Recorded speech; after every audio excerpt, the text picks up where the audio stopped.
go into a restaurant, we take our seats, the two of us, we cannot be served.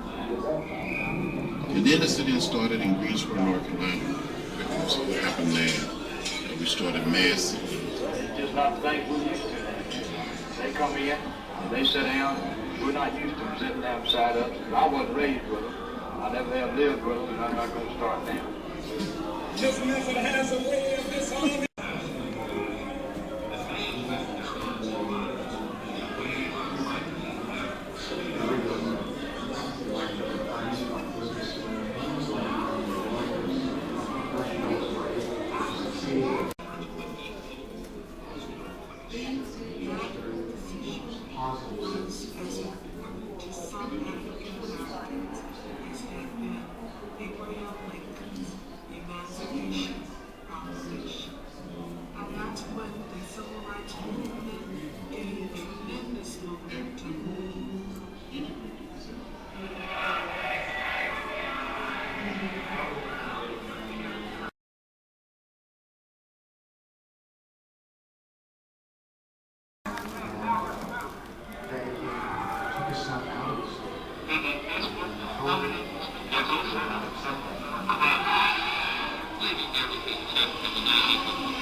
Shotgun house, probably open the door, probably door back there, you see all the way through.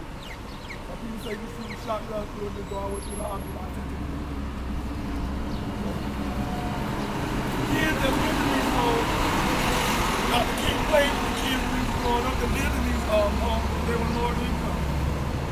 As you move on down the street, you look down, further down, you see the homes get larger as you go down.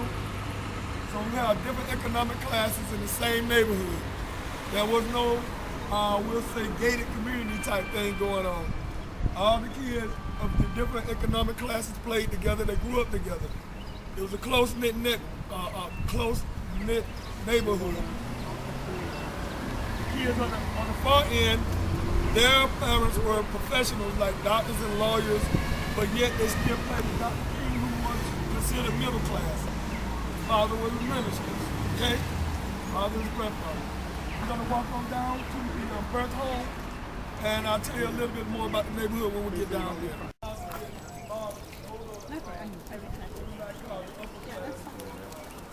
These are considered the middle class homes. People make more money than further up in the larger homes.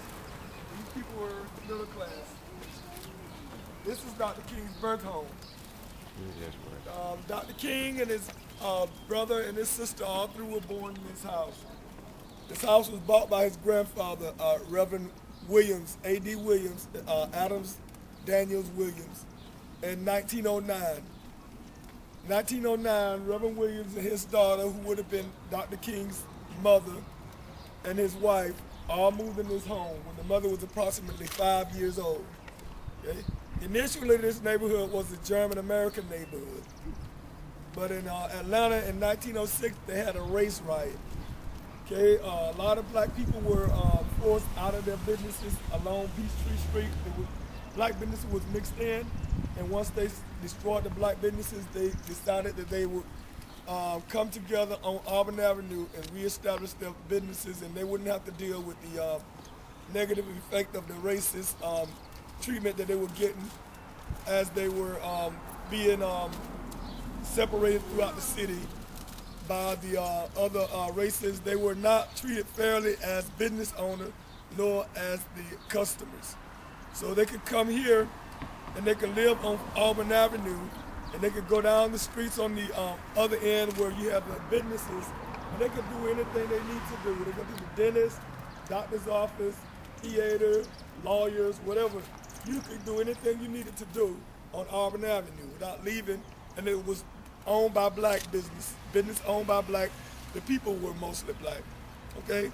So they didn't have to put up with the stigma that comes along with the segregated system that they lived in. Living on Auburn Avenue was an advantage to a lot of folks.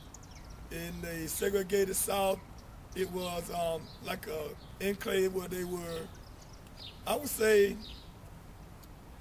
they were not removed from the segregated system, but with the ability to go down and be served by a black business, you wouldn't be stigmatized and treated badly because of your race. So they would be able to live on this end and go and do their shopping and take care of their business on the other end, and never have to even leave Auburn Avenue. Okay. As I said, this was initially a German-American neighborhood.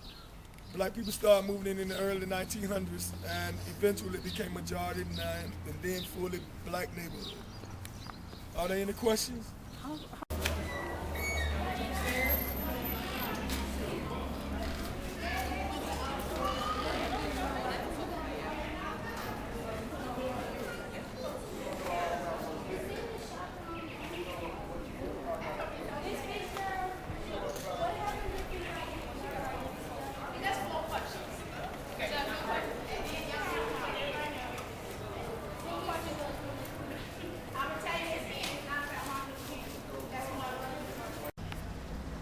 This is the Ebenezer Baptist Church.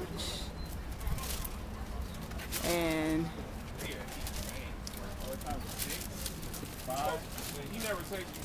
this is their gift shop here. I don't even know what time I'm gonna go in.